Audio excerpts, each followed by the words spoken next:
उस रात सब कुछ बिल्कुल सामान्य था। इतना सामान्य कि मुझे जरा भी अंदाजा नहीं था कि कुछ ही घंटों में मेरी जिंदगी हमेशा के लिए बदलने वाली है। मैं रोज की तरह खाना खाकर अपने कमरे में आ गया था। बाहर हल्की बारिश हो रही थी और खिड़की से आती हवा में मिट्टी की गंध थी। घड़ी में रात के 2 बजकर कुछ मिनट हो रहे थे और नींद मेरी आंखों से कोसों दूर थी। मैं मोबाइल पर बिना मतलब स्क्रॉल कर रहा था, तभी अचानक कमरे की लाइट हल्की सी झपकी और फिर स्थिर हो गई। मैंने ध्यान नहीं दिया क्योंकि हमारे इलाके में बिजली का जाना आम बात थी। लेकिन जो बात अजीब थी वो ये कि पंखा चलता हुआ भी आवाज नहीं कर रहा था, जैसे किसी ने कमरे से सारी ध्वनियां खींच ली हों। मैंने उठकर स्विच देखा, सब कुछ ठीक था। तभी मुझे महसूस हुआ कि कमरे की हवा अचानक बहुत ठंडी हो गई है। इतनी ठंडी कि मेरी बाहों पर रोंगटे खड़े हो गए।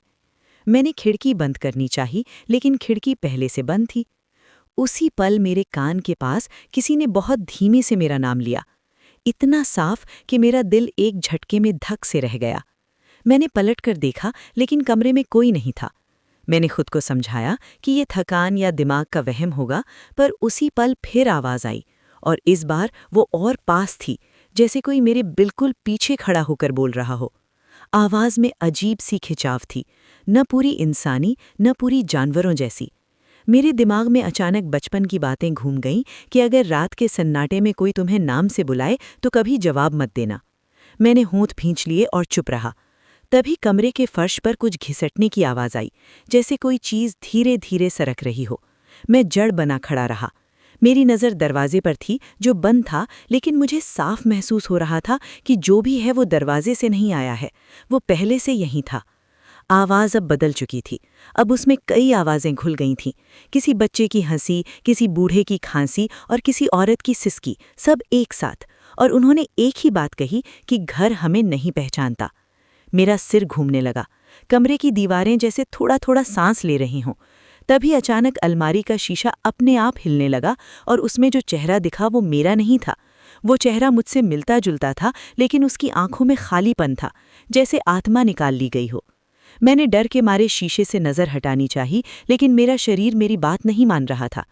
उस अजीब आकृति ने शीशे के अंदर से अपना हाथ मेरी तरफ बढ़ाया, और उसी पल मुझे ऐसा लगा जैसे मेरे सीने के अंदर कुछ खिंच रहा हो, जैसे मेरी पहचान, मेरी यादें, मेरा नाम मुझसे छीना जा रहा हो। मेरे कानों में एक आखिरी बात गूंजी, अब ये घर तुम्हें नहीं जानता। इसके बाद मुझे कुछ याद नहीं। सुबह जब आंख खुली तो मैं अपने ही कमरे में था, लेकिन सब कुछ बदला हुआ लग रहा था। दीवारों का रंग अलग था, सामान अपनी जगह पर नहीं था, और सबसे डरावनी बात यह थी कि जब मैंने आईने में देखा तो मेरा चेहरा वही था, लेकिन आंखों में वो चमक नहीं थी जो कभी हुआ करती थी। मैंने बाहर जाकर माँ को आवाज़ दी, लेकिन उन्होंने मुझे ऐसे देखा जैसे किसी अजनबी को देखती हूँ। उन्होंने पूछा, तुम कौन हो और यहाँ क्या कर रहे हो? मेरा दिल टूट गया। पड़ोसी भी मुझे नहीं पहचान रहे थे। धीरे धीरे मुझे समझ आने लगा कि उस रात घर ने मुझे छोड़ दिया था और मेरी जगह किसी और को अपना लिया था, और अब मैं उसी घर में एक अजनबी बनकर जी रहा हूँ। लेकिन सबसे डरावनी बात यह है कि हर रात ठीक 2:17 पर वही आवाज़ फिर से आती है और कहती है, अब बारी तुम्हारी नहीं है, अब तुम सिर्फ याद हो।